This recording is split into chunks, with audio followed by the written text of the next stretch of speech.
Hello student, आज की video में बात करने वाला हूं डीसीओ और PGDCA first semester PC package में। ओके, अभी की पोजीशन में जो हमारी क्लासें चल रही हैं वो चल रही हैं एमएस वर्ड में, और हमने एमएस वर्ड में इनसाइट मेन्यू पर पहुंच चुके हैं। तो एमएस वर्ड को कैसे ओपन किया जाता है, क्या होता है, ये सारी चीज आज इस वीडियो में बताने वाला हूं। तो देखते हैं एमएस वर्ड को कैसे ओपन किया जाता है। ओके, तो सबसे पहले स्टार्ट बटन में क्लिक करेंगे तो हमारे सामने एक स्टार्ट मेन्यू ओपन होती है। स्टार्ट मेन्यू जैसे ही ओपन होती है तो हमारे सामने माइक्रोसॉफ्ट वर्ड 2010 लिखा हुआ है, हम इसमें क्लिक कर देंगे। क्लिक करते ही हमारे सामने इसकी विंडो ओपन हो जाती है। मैक्सिमाइज करेंगे तो विंडो एकदम फुल हो जाती है। ओके, इसके बाद हम क्या करेंगे, मैंने होम मेन्यूज एकदम सारे ऑप्शन पढ़ा दिया था। आज से बात करता हूं इनसाइट मेन्यू की। इनसाइट मेन्यू में मैं आपको टेबल बनाना सिखाया दिया था, और टेबल में आपको डिजाइन जो टैब है एकदम सारा क्लियर कर दिया था। और लेआउट टैब में भी आपको मैं मर्ज सेल तक, जो हमारा मर्ज ब्लॉक है, मर्ज ब्लॉक तक मैंने साथ क्लियर कर दिया था। ओके, इसके बाद आज हम 3 ब्लॉक पढ़ेंगे, सेल साइज, अलाइनमेंट और डेटा ब्लॉक। 3 ब्लॉक हम पढ़ेंगे। इसके बाद हम इंसर्ट मेन्यू में पिक्चर ऑप्शन की बात करेंगे। ओके, तो सबसे पहले मैं आपको बताता हूं कि जो हम लेआउट बनाए थे, लेआउट में ऑटो फिट का मतलब क्या होता है। ऑटो फिट का मतलब होता है खुद से फिट हो जाना। खुद से फिट हो जाना ऑटो फिट कहलाता है। अब बोलोगे सर कैसे, तो ऑटो फिट में जैसे हम क्लिक करते हैं तो हमारे सामने 3 ऑप्शन मिलते हैं, auto fit content, auto fit window और फिक्स्ड कॉलम विथ। इसका मतलब क्या होता है, जैसे ही मैं ऑटो फिट कंटेंट में क्लिक करूंगा तो यहाँ पर मैं कुछ भी लिखूंगा। जैसे मैंने लिखा युवा, तो हम जो भी टेक्स्ट लिखते हैं उसके अकॉर्डिंग हमारा कॉलम बढ़ता चला जाता है। ओके, जैसे मैंने यहाँ लिखा युवा, इसके बाद लिखा मैंने कंप्यूटर, तो यहाँ पर युवा का कॉलम की जो हमारी चौड़ाई थी, ओके, उसकी इतनी है, लेकिन कंप्यूटर की चौड़ाई क्या हो गई, बढ़ चुकी है। क्यों बढ़ी है, क्योंकि हमने ऑटो फिट कंटेंट के हिसाब से लिखा है। कंटेंट का मतलब क्या होता है, कॉलम के अंदर लिखे हुए डेटा को कंटेंट कहते हैं। क्या बेटा, एक बार और सुनो, कॉलम के अंदर लिखे हुए डेटा को कंटेंट कहते हैं। और यहाँ पर ऑटो फिट कंटेंट का मतलब क्या हुआ, यदि मैं कुछ भी कॉलम में डेटा लिखता हूं तो वह कॉलम डेटा के अकॉर्डिंग छोटा होगा, बड़ा होगा, उसकी चौड़ाई कम होगी, चौड़ाई ज्यादा होगी, उसको बोलते हैं auto content. Okay, auto fit window का मतलब ये होता है कि यदि अभी मेरी टेबल है, हमारी टेबल अभी छोटी दिख रही है। ओके, यदि मैं ऑटो फिट विंडो में क्लिक कर दूंगा तो यहां से लेके यहां तक, मतलब जो हमारी टेबल होगी वो हमारी विंडो के हिसाब से फिट हो जाएगी। मैंने इसमें क्लिक किया तो मेरी यहाँ पर जो टेबल है वो विंडो के हिसाब से क्या हो गई, बड़ी हो गई। मतलब कि यहां से लेकर और यहां तक हमारी क्या होती है, रूलर बार, जिसमें कुछ रूल्स लगे होते हैं।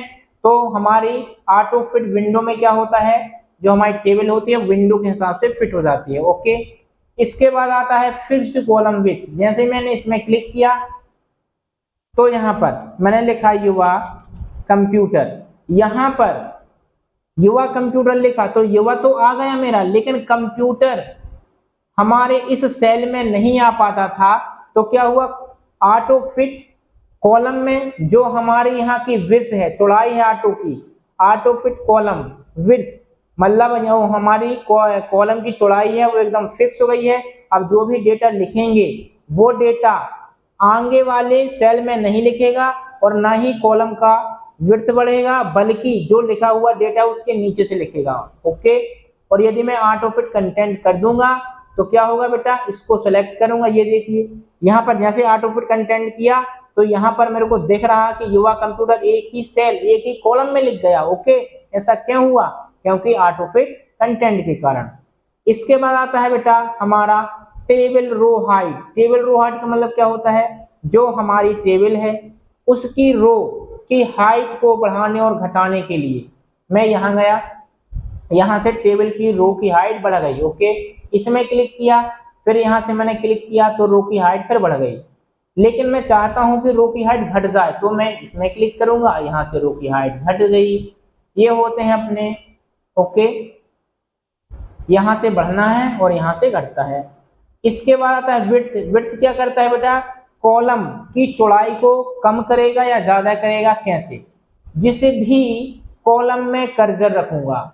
अब बोलोगे सर कॉलम क्या कहलाते हैं, मैंने इसको फर्स्ट क्लास में ही बताया था कि जो टेबल में हमारे ऊर्ध्वाधर खांचे होते हैं उन्हें कॉलम कहते हैं, और जो हमारे क्षैतिज होते हैं उसे रो कहते हैं। ओके, अब यदि मैं चाहता हूं कि इस कॉलम की चौड़ाई बढ़ा दें तो यहां से जाएंगे तो यहां से विड्थ बढ़ने लगी, आपको दिख रहा होगा। यहां से ऑटो फिट कंटेंट को ऑटो फिट विंडो कर देता हूं। यहां से इसको यदि मैं बढ़ाता हूं तो यहां से कॉलम की चौड़ाई बढ़ चुकी है। ओके, तो ऐसे होता है auto fit column, auto fit row. और यहाँ से हाइट कैसे बढ़ाते हैं, चौड़ाई कैसे बढ़ाते हैं। इसके बाद अगला ऑप्शन आता है डिस्ट्रीब्यूट रो और डिस्ट्रीब्यूट कॉलम। अच्छा, डिस्ट्रीब्यूट रो क्या होता है, आपको दिख रहा होगा इस टेबल में इस रो की हाइट अलग है, इसकी हाइट अलग है और इसकी हाइट अलग है। अब हमारे बॉस ने बोला कि हमको टेबल की सभी रो एक सी हाइट में चाहिए, तो आप क्या करोगे, टेबल को सिलेक्ट करोगे और यहाँ से डिस्ट्रीब्यूट रो पर क्लिक कर देना। जैसे ही मैं क्लिक करूंगा तो हमारे टेबल में जितनी भी रो हैं उन सभी रो की ऊंचाई या हाइट बराबर हो चुकी है। इस रो की भी जो हमारी ऊंचाई है, हाइट है, वो क्या है बेटा, एक सी है। इसी प्रकार डिस्ट्रीब्यूट कॉलम में क्या होता है, अब यहाँ पर इस कॉलम की चौड़ाई इस कॉलम की अपेक्षा कम है और इस कॉलम की चौड़ाई ज्यादा है, इसकी ज्यादा, इसकी थोड़ा सी कम है, इसकी और कम है, इसकी बहुत कम है। ओके, अब बॉस ने बोला है कि इस टेबल को सिलेक्ट करो और जितने भी कॉलम हैं सब कॉलम की चौड़ाई बराबर कर दो। तो आप क्या करोगे बेटा, डिस्ट्रीब्यूट रो में क्लिक कर देना, डिस्ट्रीब्यूट कॉलम में, तो सभी कॉलम की चौड़ाई एक समान हो जाती है। ओके, तो ये होते हैं अपने सेल साइज। अच्छा, सेल साइज क्यों ब्लॉक नाम है, क्योंकि जो भी काम हुआ है वो सेल के अंदर ही हुआ है। अगला ब्लॉक आता है अलाइनमेंट ब्लॉक। इसमें कितने ऑप्शन है बेटा, ये अलाइनमेंट होते हैं। इस अलाइनमेंट को सीखने के लिए मैं सबसे पहले इस रो की हाइट बढ़ाता हूं और कॉलम की चौड़ाई बढ़ाता हूं। ओके, अब देखना सिस्टमैटिक तरीके से समझ में आ जाएगा। किसी भी सेल के ऊपरी वाले भाग को टॉप बोलते हैं। क्या बोलते हैं, टॉप। नीचे वाले भाग को बॉटम बोला जाता है। लेफ्ट साइड वाले भाग को लेफ्ट साइड और राइट वाले को राइट साइड। यदि मैं बोलता हूं कि यहाँ पर डेटा अलाइन टॉप अलाइन में है, लेकिन टॉप अलाइन में नहीं है, लेफ्ट टॉप अलाइन में है, मैं इसमें क्लिक करूंगा तो डेटा देखो सेल के बीचों बीच आया है, लेकिन सेल के ऊपरी भाग में आया है। यदि मैं इसमें क्लिक करूंगा तो सेल के राइट साइड में डेटा आ गया है लेकिन टॉप में आया है, इसलिए इसको बोलते हैं टॉप राइट अलाइन। इसको क्या बोलेंगे, टॉप सेंटर अलाइन। इसको क्या बोलेंगे, टॉप लेफ्ट अलाइन। क्यों, क्योंकि टॉप में ही खिसक रहा है।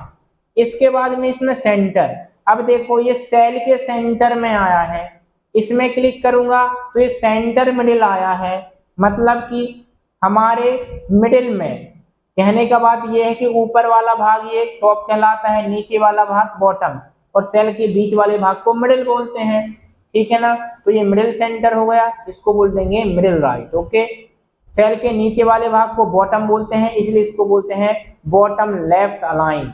इसमें क्लिक करूंगा बॉटम सेंटर अलाइन। इसमें क्लिक करूंगा बॉटम राइट अलाइन। तो आपको मेरे हिसाब से ये जो 9 प्रकार के लाइन है सिस्टमैटिक तरीके से समझ में आ गए होंगे। ओके, अब मैं जाता हूं इसमें। इसके बाद टेक्स्ट डायरेक्शन। टेक्स्ट डायरेक्शन का मतलब क्या होता है, टेक्स्ट की दिशा को चेंज करना। मैं जैसे ही टेक्स्ट डायरेक्शन में क्लिक करता हूं तो आप देख रहे हो कंप्यूटर ऐसे लिखा है। क्लिक करता हूं, कंप्यूटर कुछ इस प्रकार का लिख गया, फिर क्लिक किया ऐसे लिख गया, फिर क्लिक किया, तो यहाँ पर टेक्स्ट की डायरेक्शन चेंज हो रही है। ओके, इसके बाद मैं बात करूंगा अगले सेल मार्जिन। सेल मार्जिन का मतलब क्या होता है, यहाँ पर मेरा एक सेल है, यदि मैं चाहता हूं सेल के इतने भाग से कुछ भाग ऊपर का छोड़ दें, कुछ भाग सेल के लेफ्ट साइड का छोड़ दें, कुछ भाग सेल के राइट साइड का छोड़ दें और नीचे का छोड़ दें, उसको बोलते हैं बेटा सेल मार्जिन। जैसे आपको यहाँ पर चित्र में दिखता होगा, यहाँ पर एक सेल है, इसके राइट साइड में कुछ एक ये लाइन है, इन लाइनों को ही मार्जिन कहते हैं। मैं क्लिक करूंगा तो यहाँ पर ये बोलता है कि टॉप से आप कितने इंच छोड़ना चाहते हो, तो मैंने यहाँ पर 6 इंच, 1 इंच, 0 पॉइंट और ओके कर दिया। अब यदि मैं ऊपर ले जाऊंगा तो देखिए अभी जो कंप्यूटर लिख के आ रहा था एकदम ऊपर सट के आ रहा था, लेकिन अब सट के नहीं आ सकता। क्यों नहीं आ सकता? क्योंकि हम ऊपर से टॉप मार्जिन लगा के रखे हैं। ओके, और कितना लगा है? 0.08 लगा हुआ है। मार्जिन का मतलब क्या होता है? सेल से टेक्स्ट के बीच की दूरी, सेल बॉर्डर से टेक्स्ट के बीच की दूरी को बोलते हैं बेटा सेल मार्जिन। ओके, इसके बाद आता है अगला ऑप्शन शॉर्ट। शॉर्ट में क्या होता है देखना, मैं यहाँ पर कुछ नंबर लिखता हूँ, जैसे 45, 78, 87, 32, 1 to 12 और यहाँ से मैं 41 लिख दिया। ओके, इसको यदि मैं सिलेक्ट करता हूँ तो हमने सेलेक्ट किया। इसके बाद शॉर्ट में जाएंगे। शॉर्ट में क्या होगा? असेंडिंग ऑर्डर और डिसेंडिंग ऑर्डर होता है। असेंडिंग ऑर्डर का मतलब क्या होता है? जो भी हम डेटा लिखे हैं वो बढ़ते क्रम में लिखें। तो यहाँ पर क्या बढ़ते हुए क्रम में लिखा है? बढ़ते क्रम का मतलब क्या होता है? 45 के बाद 45 से बड़ा डेटा 87 आए, 87 से बड़ा डेटा यहाँ पर 32 आ गया, फिर 12 आ गया, फिर 41 आ गया। मतलब ये डेटा बढ़ते हुए क्रम में नहीं लिखा है। और डिसेंडिंग का मतलब क्या होता है? घटते हुए क्रम में, मतलब सबसे बड़ा ऊपर, फिर उससे छोटा, फिर उससे छोटा, फिर सबसे छोटा। ओके, मैं असेंडिंग ऑर्डर में क्लिक करूंगा, सबसे छोटा। असेंडिंग मतलब बढ़ते हुए क्रम में, 12, 32, 41, 45, 87 ये बढ़ते हुए क्रम कहलाया। ओके, डिसेंडिंग ऑर्डर में क्या होगा बेटा? घटता हुआ क्रम। शॉर्ट में जाना, आप डिसेंडिंग ऑर्डर में क्लिक करके ओके कर देना, बढ़ता हुआ क्रम आ गया। ओके, तो ऐसे हम यूज करते हैं शॉर्ट का। इसके बाद करते हैं रिपीट हेडर रो। इसका मतलब क्या होता है बहुत अच्छे से समझना। इसको मैं सिलेक्ट करके शिफ्ट के साथ डिलीट करता हूं तो डिलीट हो गया। अब यहां से मैं एक टेबल इंसर्ट करूंगा। ओके, इतनी मैंने टेबल इंसर्ट की। इस टेबल में सबसे ऊपर वाली रो कौन सी है? तो मैं बोलूंगा सर ये हमारी सबसे ऊपर वाली रो है। ऑप्शन क्या है? Repeat header row. मतलब जो सबसे ऊपर वाली रो को हेडर रो ही तो बोलते हैं, और यदि ये पूरे में हेडर रो रिपीट हो गई तो इसको बोलने लगते हैं रिपीट हेडर रो। तो इस रो को रिपीट करने के लिए, सिस्टमैटिक देखने के लिए सबसे पहले डिजाइन में जाएंगे। ओके, और यहां से मैं कुछ डिजाइन देता हूं। मैंने यहाँ पर डिजाइन दिया। अब मैं चाहता हूं कि ये रो सभी टेबल में रिपीट हो जाए, तो लेआउट में जाऊंगा, रिपीट हेडर रो कर दूंगा। तो ये जो डार्क आ चुका है ये अपना क्या हो गया बेटा? रिपीट हो गया। और दूसरे डिजाइन में समझाता हूं मैं।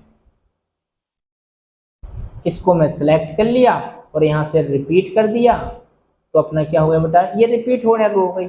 मतलब जैसे ऊपर की रो थी सारी रो एकदम क्लियर हो गई। ओके, ऊपर जैसी रो सभी रो हो गई, उसको बोलते हैं रिपीट हेडर रो। इसके बाद आता है कन्वर्ट टू टेक्स्ट। इसका मतलब क्या होता है? कंट्रोल जेड से वापस जाएंगे। हाँ, यहाँ पर मैं कुछ डेटा लिखा हूं लेकिन टेबल के अंदर लिखा हूं। मैं चाहता हूं कि जो इसके अंदर डेटा लिखा हुआ है, डेटा लिखा रहे और टेबल हट जाए। तो क्या करूंगा? Layout, convert to text. Okay, तो यहाँ पर डेटा लिखा है लेकिन टेबल हट गई, उसको बोलते हैं क्या बेटा? Convert to text. ओके, इसके बाद आता है फॉर्मूला। फॉर्मूला कैसे काम करता है देखना थोड़ा सा। मैं यहाँ पर लिखा 12। ओके, और यहाँ पर मैं लिखा इसका थोड़ा सा साइज बढ़ा दूं। मैंने यहाँ लिखा 45, मैंने यहाँ लिखा 45 और मैं यहाँ पर दे दिया थोड़ा सा। इसका यदि मैं कॉलम अलग अलग करता हूँ तो ज़्यादा बेस्ट होगा।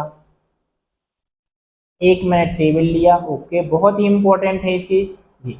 अब मैं यहाँ पर कुछ नंबर लिखता हूँ, 45, 1 to 78। ओके, और यहाँ पर लिखा मैं 45, 1 to। अब मैं कर्सर यहाँ पर लाता हूँ, तो यहाँ पर लाऊंगा तो जो हमारा फॉर्मूला है वो क्या करेगा? 45 और 45 को जोड़ देगा, 90 आ जाएगा। यहाँ पर देखो लिखा हुआ है कि सम लेफ्ट, सम करेगा किसका, लेफ्ट साइड के नंबर का। यहाँ पर मेरा कर्सर था, सम किसका कर रहा है, लेफ्ट साइड का। ओके करो, ये आपको 90 मिल गया। यदि मेरे को राइट साइड का कराना है तो आप यहाँ जाना और यहाँ आप फॉर्मूला लगाना और यहाँ पर क्या लिखोगे, एस यू सम, कोष्टक में लिखना बेटा RIGST, कोष्टक बंद कर देना, लोकेट हियर, वहां पर आपका क्या आ गया, सम आ गया। ओके, तो इस प्रकार मैं आपको टेबल टूल में डिजाइन और लेआउट दोनों ही बहुत सिस्टमेटिक तरीके से बताया है। इसके बाद हम बात करेंगे अगली वीडियो में पिक्चर मेन्यू की, ओके, पिक्चर ऑप्शन की। तो इस वीडियो को बेटा यहीं फिनिश करता हूं। वीडियो पसंद आए तो लाइक करें, शेयर करें, सब्सक्राइब करें। धन्यवाद।